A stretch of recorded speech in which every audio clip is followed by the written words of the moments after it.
We are live today on the Sisterhood of Sweat with Diane Randall, MA. She is an author, consultant, college instructor, and professional speaker to busy professionals seeking to strike a healthy, harmonious balance between their work and their real lives. She teaches whole life wellness methods via webinars, workshops, and as a keynote speaker, she offers private consulting. Let me start this over. Strike that part from the record. Diane Randall, MA, is an author, consultant, college instructor, and professional speaker to busy professionals seeking to strike a healthy, harmonious balance between their work and their real lives. She teaches whole life wellness methods via webinars, workshops, and as a keynote speaker. She also offers private consulting. Diane has shared her insights on life balance, plant-based nutrition, health, and self-care topics with nationally recognized publications, radio shows, and television, including The Oprah Show. I want to be on The Oprah Show. I mean, that's pretty darn exciting, you guys. I can't wait to hear about that. Learn more about Diane at her website, DianeRandallConsultants.com. We will put that in the show notes so you guys will be able to get a hold of her. I just want to tell you a little bit about Diane. She is so bubbly, you guys, and charismatic, and she's speaking a ton of times a month to help people. And today we're going to talk about setting healthy boundaries. We've just gotten through the holidays. You know, you've got to, you feel like you have to please everybody. I know as a mom, and a wife, everybody's expecting me to pull Christmas off with my usual flair. And God forgive them all. No, they're like, you have to make this cutout cookie, and well, you can't go without the fudge, and you can't miss this and this. And I'm the health nut. I don't want to make any of it because I just know where it all ends up in the end. And so I'm just like, don't ever add it if you don't want to take it away. It's where I'm at. So without further ado, I want to welcome the one, the only Diane Randall to the show. Thank you. Thank you for having me. You're so welcome. I mean, what do you think about this topic of, setting boundaries, being around the family, and navigating difficult situations? Isn't it stressful at the holidays? Well, for me, I've changed so much when it comes to families, but yes, it is very stressful. So what I've learned to do over the years is be proactive in certain ways. So I kind of know how I need to navigate up front. Every family, there's a lot of stress. My favorite teacher, spiritual teacher, says, if you want to know what the holidays are about, go and spend a week with your family. That's where the truth lies. Because we have to learn how to navigate that dysfunction or the difficulties that come in families. I've learned so much about that, and I continue to research it because it's a part of all of our lives, our everyday lives as well, especially the holidays, because that's when we see Uncle Joe, the alcoholic, Aunt Betty, the person we haven't talked to in years. We have a lot of family dynamics in those environments that we have to learn how to either make peace with or set some type of boundaries when we're around these people. My brother still thinks I'm 9, I think. He buys me gifts like I'm still a little girl. And it's cute. It's cute. It's cute. I mean, that's fine. But then the endless, it has to be this way and no room for change. It's just getting hard. How would you navigate that? Like, it's like I can't be let off the hook for anything. Like, it's because he's not married, no children, so I feel like he depends upon me to throw Christmas the way he's always had it. And I don't mind meeting a few expectations, but lately they've been unrealistic. Well, for me, it's about what I would offer. It's about teaching people how to treat you. You're not that 9-year-old anymore. You are a mother, a wife, a fitness expert, and everything else you do in your life. So it's about changing the things that just don't serve your highest good anymore. They just don't serve you in that way. And changing those things to not only support you, but also support him in recognizing that you are a busy mom, busy mother, and all those other things that you do. You're not the 9-year-old. So it's feeling empowered in your life that you can change things at any time that just don't serve you anymore. Well, we've tried. I mean, oh my gosh. And so I've got to find a better way to navigate it. I guess just to be straightforward. My daughter, even, we were just tiptoeing around. We're just like, oh my gosh, well, Uncle Mark will miss this. And if we don't have this, he's going to be like, he lets you know, he's like, I really depend upon like the sausage gravy, and there must be cinnamon rolls. I cannot do without cherry, like he like spells it out to you like that and you get this like anxiety about it, like, oh my gosh, I'm gonna really let him down if I don't. But see, where I'm at now is I'm like, seriously, this isn't right. We should not be feeling like we can't make any changes to the plan to suit everybody. So Linda, if you would make a change, what would that be? Oh my gosh. Well, we tried. We did make one change. He did come forward and accept, but he battled. We did not want to go to my mother's for Christmas dinner after we had Christmas Eve dinner at, let me go back up. We had Christmas office party where all my children are invited. Then the next day we had Christmas at my mother-in-law's, Christmas Eve at my mother's, Christmas Day at my house, and then it went to, you're already tired, aren't you? Then it was to go to my mom's for Christmas Day. And I don't mind that, but my daughter did not want to do it because she traveled here, and she's like, it's exhausting, Mom. Can we just relax at our house? She said, I'll cook the dinner.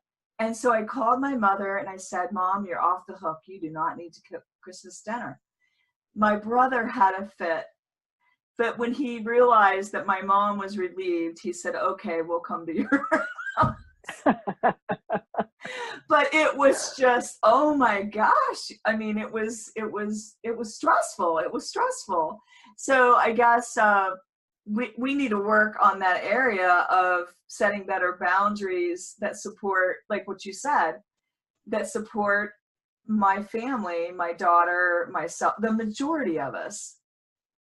Or what if you set boundaries around, do you know immediately when people make a request of you, you know what that feels like inside.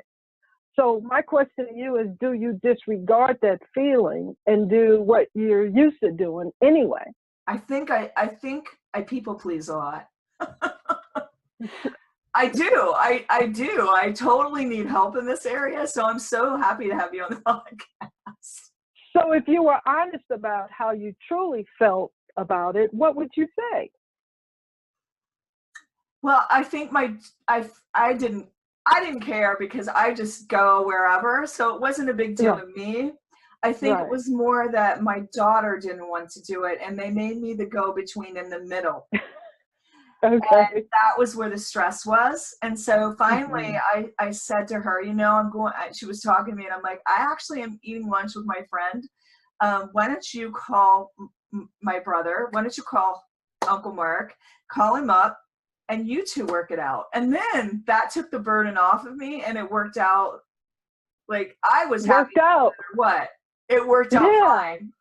Yeah, yeah, sounds like it. I was like, why don't you two work it out? I don't want to be in the middle. I don't care what, I'm like, I don't care what goes down. I Yeah, just don't want to be in the middle. right. I hear you. I hear you. So they worked it out. So I guess I learned a lesson from that. I don't want to be the messenger.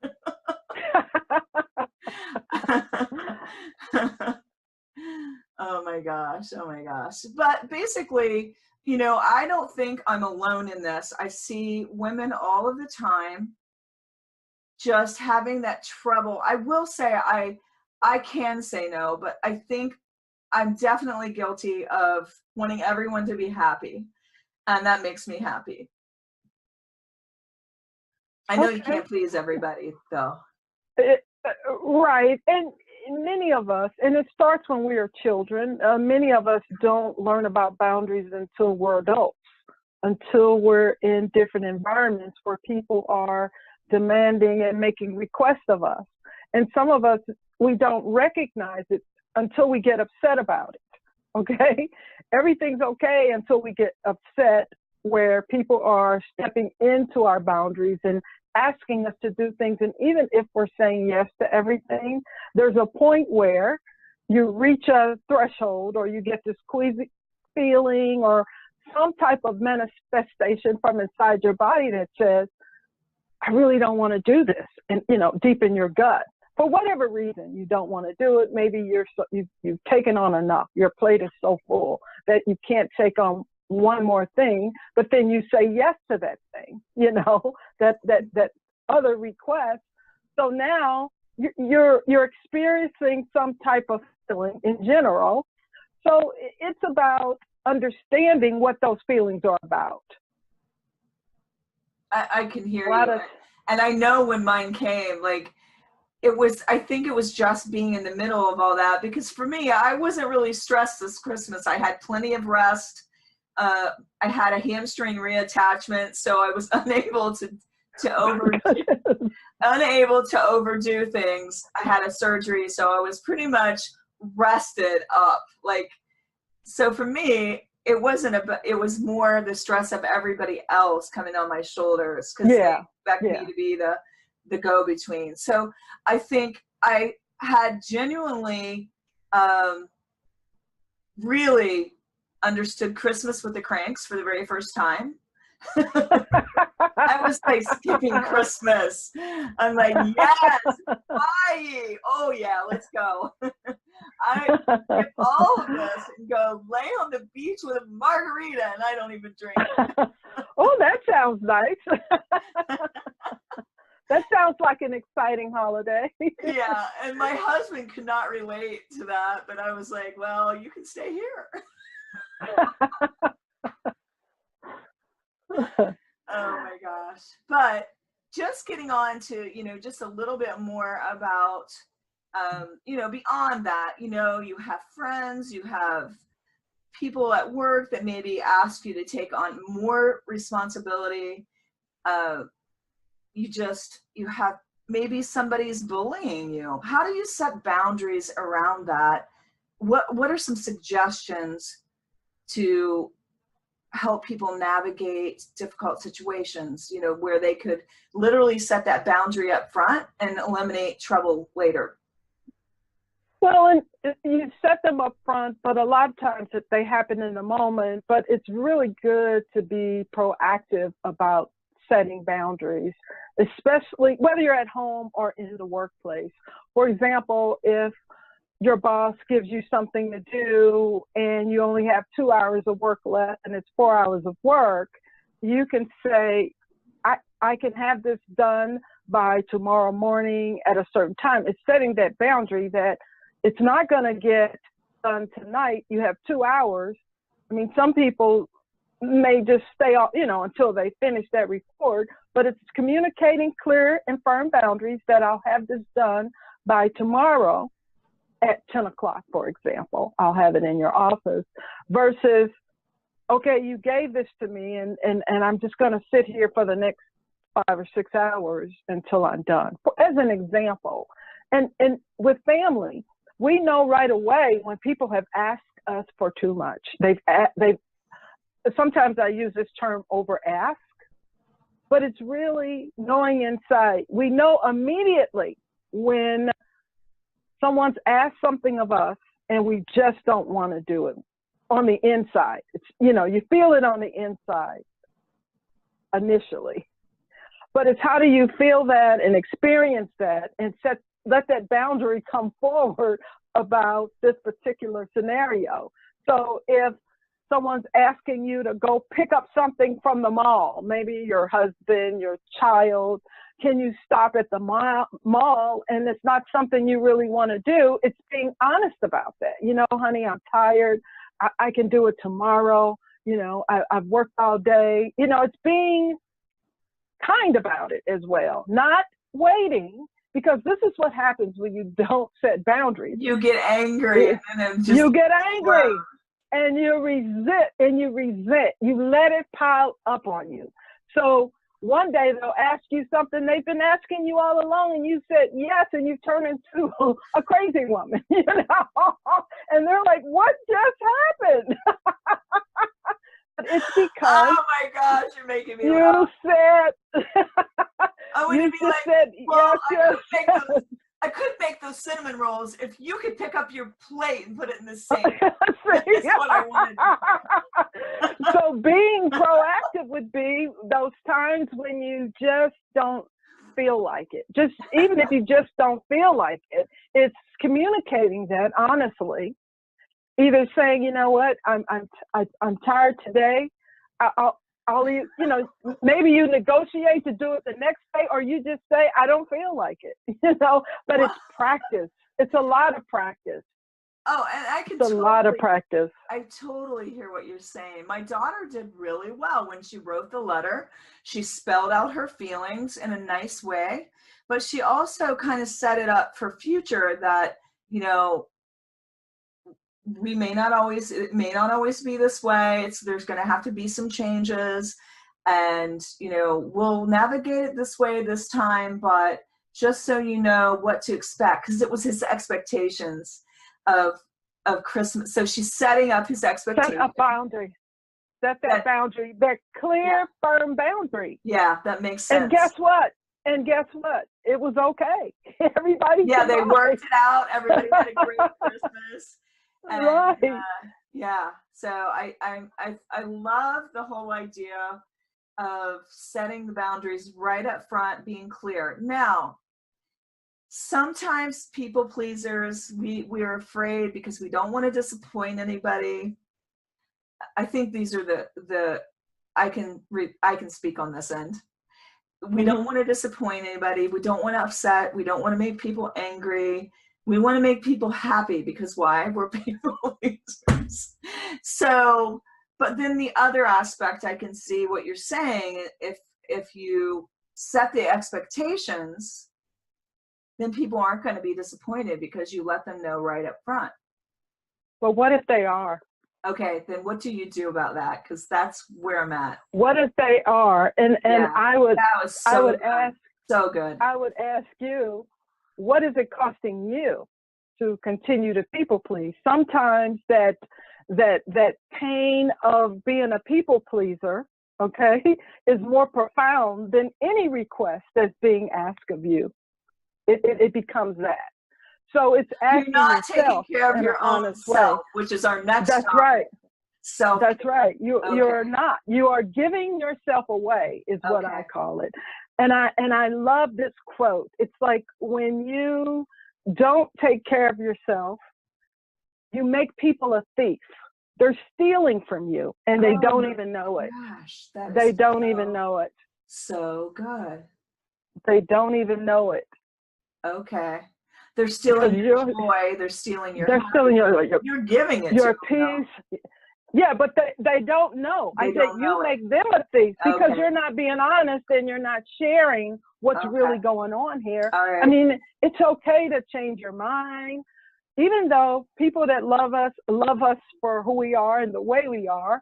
But it's nothing wrong with shifting and changing things over time to better support you and your well-being, because that is the priority. Your cup must be full at all times. And if you're not filling your cup and you're continuing to take things away, then how are you feeling? Where does that leave you? And those are hard questions that I would say your listeners or anyone would have to ask themselves. What is it costing you to be a people pleaser? Oh man, that's a really, when you guys listen to this episode, I want you to respond either on my blog at www.chickfit.me or leave a review and say what your people pleasing is and what you think it's costing you. I really think that it does cost you more than you think it is. And I've got to say that my brother was talking to my daughter saying what has to be happening, but he didn't come to me about it. He didn't come to me about it. I hear about it later and I'm like, oh my gosh, because I am more from the school of don't ask permission. You know, apologize later, like, oh, I'm sorry, you wanted cinnamon rolls? I'm sorry, I just didn't make them this year. That's what I would have done. And, you know, so he's speaking in her ear, giving her anxiety, and then it just kind of came around to my side. Now, this year at Christmas, I didn't. This is probably terrible, but I wanted to minimalize. So when it came to putting the tree up, I had a box of ornaments that they all matched. I didn't put the other boxes upon boxes of all the original ornaments and the bows. I just was like, let's have a minimalist Christmas. We just slapped those ornaments on out of the box, strand of lights, a strand of garland, and put a star on top. And that was the easiest darn tree I've ever taken down. It was great. All of my decorations are down. So sometimes you have to ask yourself, and you don't have to say it out loud, what is the truth that I'm not sharing? What is the truth around what is the truth that you're not sharing? I think the truth is not you in particular, in general. You have to ask yourself that. You know, what is the truth? And you use the tree as an example, but it could be any example. You know, you've been working, you're tired. I needed it to be simpler. Yeah. And how did that feel when you made it simpler? Oh my gosh. I was like, yeah, this is fun. I like Christmas time. Yeah, it didn't drain you. It didn't take everything away. Because you set that boundary with a minimalist tree. And you set easier too. Yeah. I did. Yep. Yeah. But if I were to tell you Christmases past, you would be like, oh girl. Oh girl. No. But you said it. You know that already. Oh my gosh, you guys. You have just no idea. Now, I made unleaded is what I call it, Christmas cookies, and I made leaded. So I'm kind of weaning them off of the crazy, over the top, everything I made and baked, because it's just not good for us. And so I made all natural Buckeyes, no sugar. I made sugar cookies without sugar. Snickerdoodles were with almond flour. You know, I made things that were healthy and could be a treat rather than something that just derails you and you get like a sugar crash. You know what I mean? Like where you basically are just like totaled from all the crap you've eaten.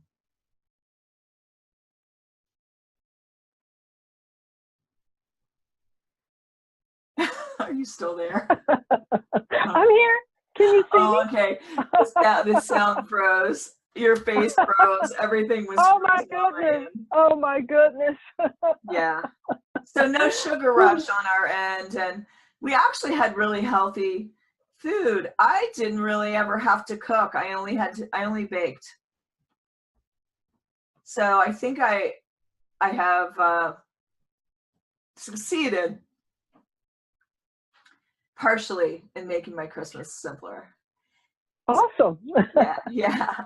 So let's move on a little bit to, self-care and why that it's so important to put yourself first, to put your own oxygen mask on first, and to practice self-care, and how we can recognize when we're not practicing it. Oh, we definitely recognize when we're not practicing self-care, because it manifests in a lot of different ways. Many times, many people, men and women, we just keep going because that's what we have to do. We have to get into our busy lives, take care of our kids, take care of our families, go to work, do all those things that we need to do. So it is easy, and for many people, for many of us, not to practice self-care. Self-care allows us to renew and refuel. It allows us to refuel, because anyone, especially by the time I would say even in your 30s, you know what it's like when you don't stop and you're constantly multitasking and you're grabbing bad food, for example, processed food every time just so you can keep going. You know what that feels like at some point. And everything I do is about being honest with yourself on the inside and letting that come forward and give you knowledge about what you need in that moment. So if you're working 12 hours a day, every day, and it's knowing inside, the truth is you're so exhausted. You're so exhausted, but because you feel you have to, for some external reason, keep going to show the boss that you're the best, or whatever people do when they work constantly and don't take a break. But you know the truth inside is that you're exhausted, and your productivity does get impacted. No matter how you are feeling good about you work 12 hours a day, because some people wear that like a badge. But I can tell you, in my practice and in my experience, the truth is somewhere down the line, you're going to hit a wall. It could be a heart attack. It could be an anxiety attack. It could be a stress attack. It could be something to get your attention, because we weren't made to just go and go and go. And we have to be brave enough. We have to have courage, and we have to set those boundaries in our lives so that we can renew and refuel. And you don't have to be in a certain place to take care of yourself. You can take care of yourself in a moment by just closing your eyes and taking deep breaths. You can take care of yourself by listening to soothing music. If you're in the car for an hour, maybe you can listen to some meditation. Maybe you can listen to some great music that you love, that gives you a great feeling inside, a calming feeling. So there's a lot of things we can do in the moment, but from a societal point of view, we feel we have to just take a whole lot of time to do everything. So we don't typically take care of ourselves. We're taught to look outside of ourselves for what we need and not inside. I really feel as women, we have somewhat been taught to people please, and we're not getting congratulated for, oh, Linda, you ran and you took care of yourself today. We're not getting the pat on the back for the self-care. We're getting the pat on the back for the self-sacrifice. And I love that. The self-sacrifice for others, not for ourselves. Self-sacrifice, guys, that means you're not putting yourself first, right? And what I say is it's about self-honoring choices. Not being selfish, but self-honoring. Honoring thyself first. Well, that's not selfish. I agree. I agree, because you really cannot take care of everybody else if you're not taking care of yourself. Something is going to go. I mean, like they say, putting the oxygen mask on yourself first so that you can help others. And when your cup is full and you're happy, you're a much better mother, wife, worker. Everything is better. I know for me, I just started meditating. I never really was able to sit for that long and meditate before. I would try, and I hate, sitting around. So, but I'm being very successful. I got this app on my phone called Calm, and right now I'm on the happiness series. And the very first thing I did was I meditated, and I played the app, and I was like, oh my gosh, that was 10 minutes. I meditated. It felt like it was a minute. So then I did it again, and the next day it was all about gratitude. And it was amazing how that really changed my mood in the morning, because I meditated, I had that quiet time, and I focused on what I was grateful for, and that made me feel so happy. I think it takes away that unhappiness when you change your focus and make that mind shift. Make that mind shift, and it's about giving yourself what you need from the inside out.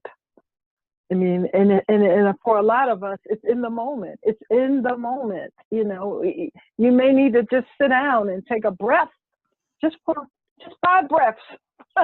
Just sit down for a minute, and kind of regroup or replenish. And it's making those choices that support us at any moment.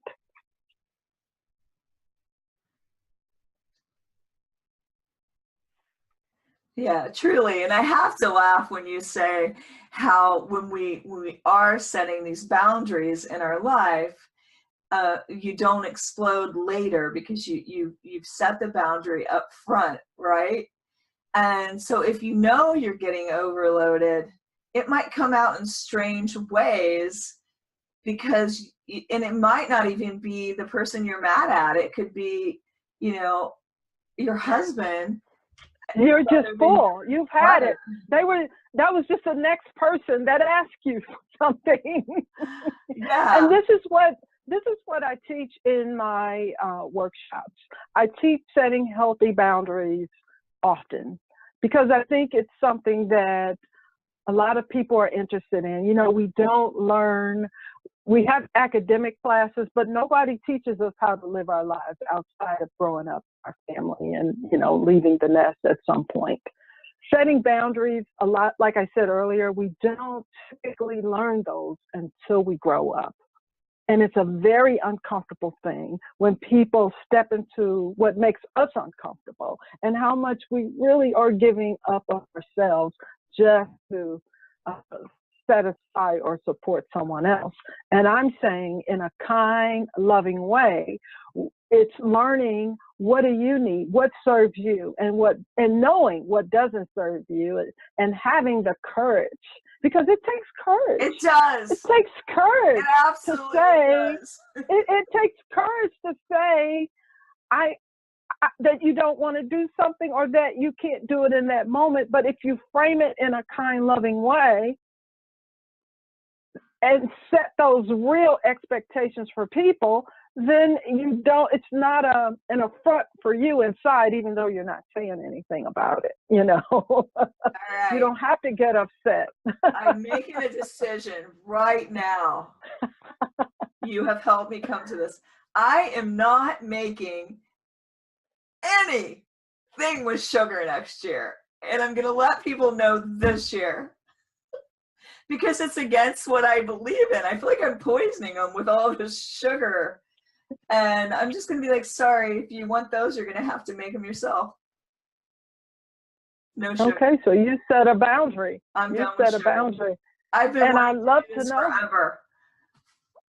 Oh, wow. So I would love to know how everybody survived. How they survive next year without the sugar. They won't put on 10 pounds. They won't have a heart attack. They won't die from high cholesterol. Not on my watch.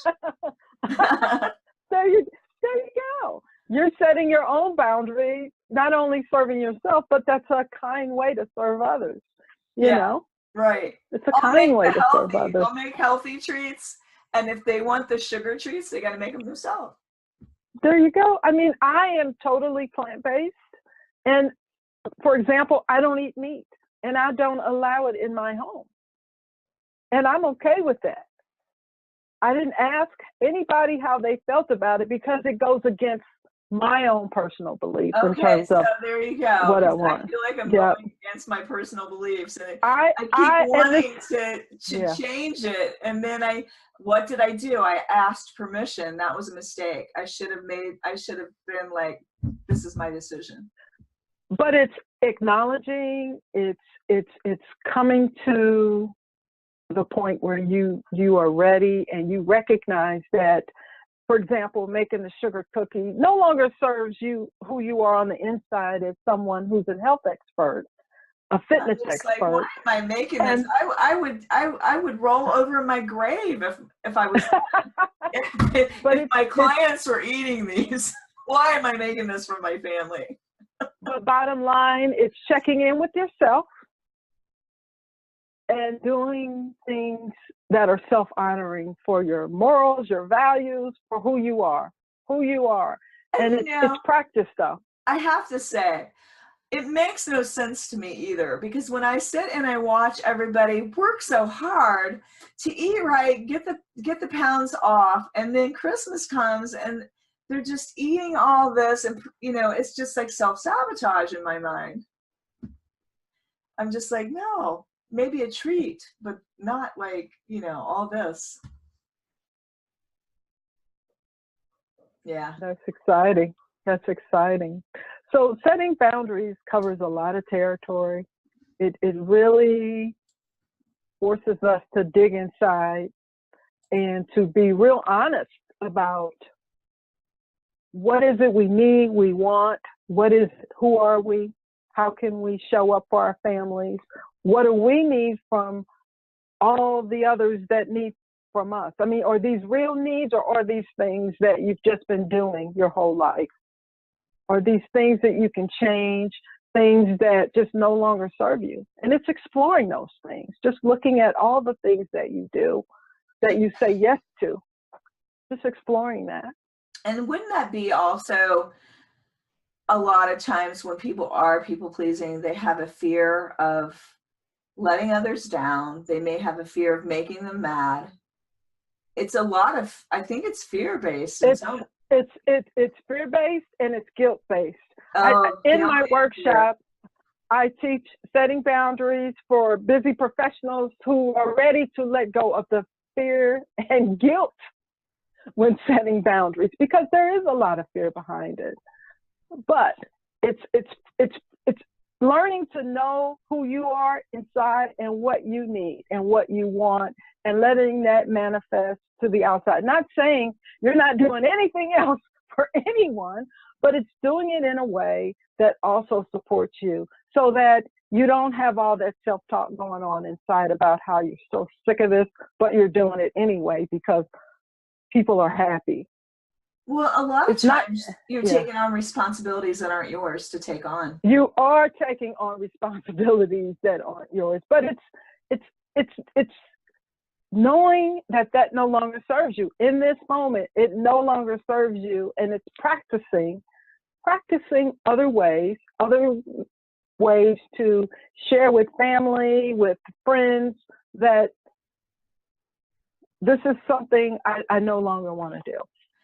I just don't want to, and my daughter does not. I mean, most of us do not want to serve unhealthy food anymore. We're all kind of on the same page, except for maybe one or two, so. And what if you didn't? What if you didn't do it anymore? What if you just stopped today? I mean, they're not going to die, and they could bring their own unhealthy food and eat it, right?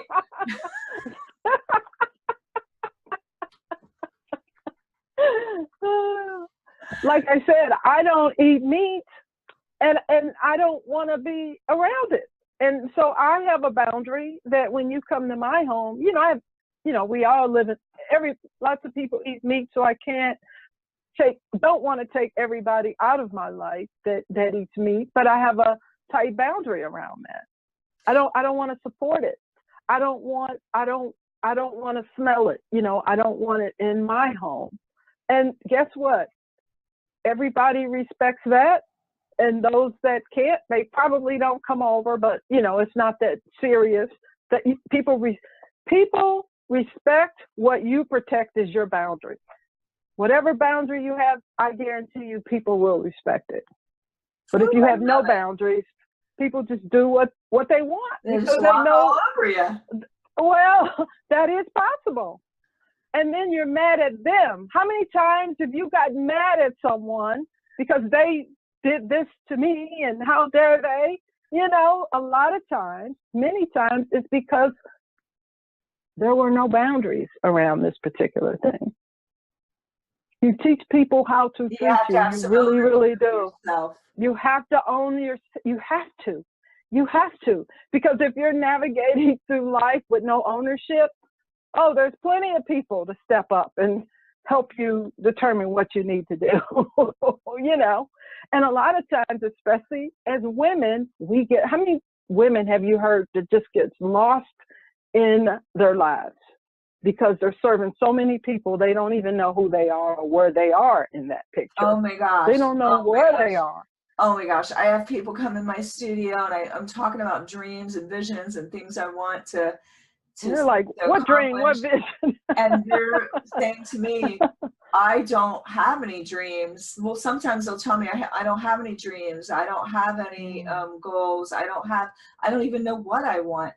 And I say to them, that's because you've been so busy serving what everybody else needs and wants that you're not even in touch with yourself. And this is, like you said, this is very common for women, but guess what? There are a lot of men out there as well. I haven't met as many men as women. Right. There are men as well. If you don't set boundaries, protect, you know, to give yourself a chance to get to know who you are, what you want, what you need, how you need to support yourself. I mean, you would be amazed at how many adults that have no idea about that. They had dreams, you know, but those dreams are long gone, so they don't even dream.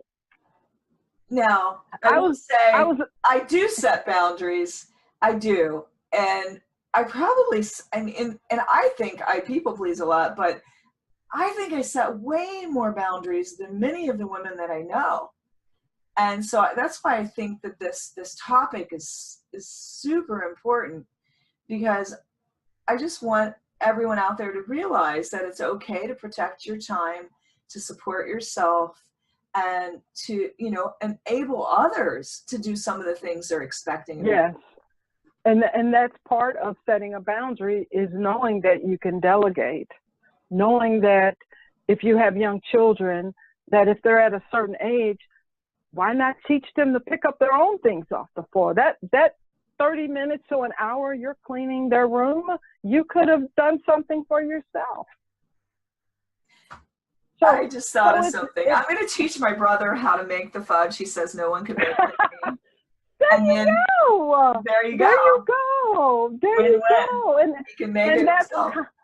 That's right. And that's with love and kindness, and he can really practice. That is awesome. Oh my gosh. This has been so good.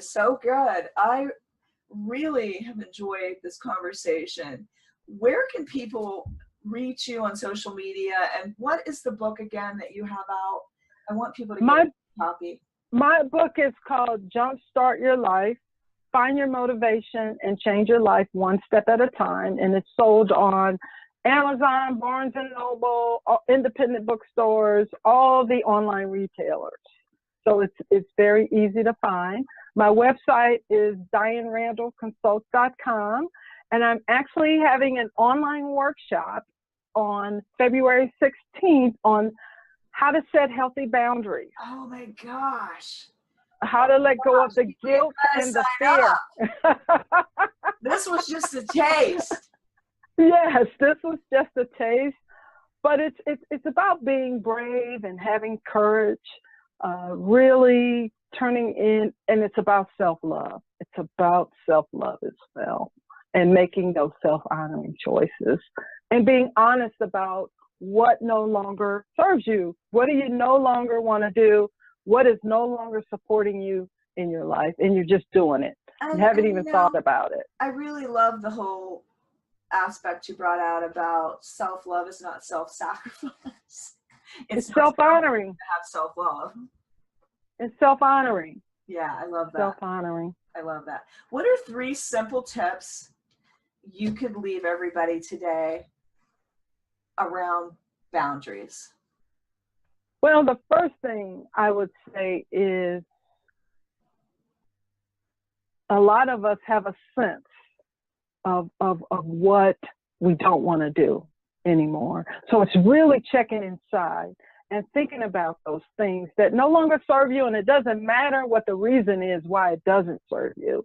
It's being honest about what are some of the things, or even one thing that you just don't want to do anymore, but you haven't figured out how to set a boundary around that, to not do it again. But it's challenging yourself, being brave, being courageous around one thing that you just don't want to do anymore. That is the first step in setting a boundary. And the second step is thinking about how can you communicate clear and firmly in a healthy and loving way that you don't want to do this particular thing anymore. And the third step is being brave enough to communicate clearly, firmly, and accepting that no is no. You're not going to do it with yourself. You know, you've communicated it, but sometimes some people don't know what no is because we say no, but yet we manifest yes. All right. So we said no, but we got our arm twisted and we went up. Right. Yeah. Right. So how do you stand firm and feel empowered in your decision to make that change? Wow, this was so perfect, Diane. And I thank you so much for spending your time today. And I just want to acknowledge you for being so well versed on the topic of boundaries, because I think it's a tough topic to discuss, and many of us need to hear it. And you yourself must have went through the whole gamut, because you certainly knew how to address it. And let me tell you, not only, I mean, it is a process. I mean, because there are times in my life where I have to reset boundaries. There are times in my life where it's difficult, but guess what? I practice. And when I'm feeling a certain way about a request, I feel I have to acknowledge that, because I don't want to be that raving person, the fifth person that's asked me to do something and I'm chopping their head off, you know. So it's about being proactive. And it's practice. It's practice all the time. It really, really is. I guess the one last thing that I would say, in the words of Tim's story, what do you do with pushback? He always says, oh, you got some pushback? When we do set this boundary, I know there will be pushback. So what is your suggestion when you get pushback? It's being brave enough to stand in your power, because guess what? We get that pushback. And sometimes, I mean, you can negotiate if you want, if you feel that's what you want to do. But if you make a decision that this is something you do not want to do anymore, it's okay to agree to disagree, and that you're standing firm in this decision. But if you come back, then you haven't set a clear, firm boundary. Okay. But it's doing it with kindness, it's doing it with love, without, waiting until you get to the point where you're about to tear somebody's head off. So I think what I'm getting from you is it's really important to have clarity about what you want before you try to set clarity. And this is the thing. You have to be clear, and you have to communicate clearly. You can't be all fuzzy about it. Yeah. You can't be, because then that sends a message. Well, it sends a message that's probably a yes. That ruins it all. That was not a no. There you go. But I know that. But I've been doing this long enough to know that is practice. You communicate clear and firmly, even if you just say it's just something I don't want to do anymore. That is okay. and being comfortable, even though you're scared inside that you set that boundary, is just standing in your power about it. All right.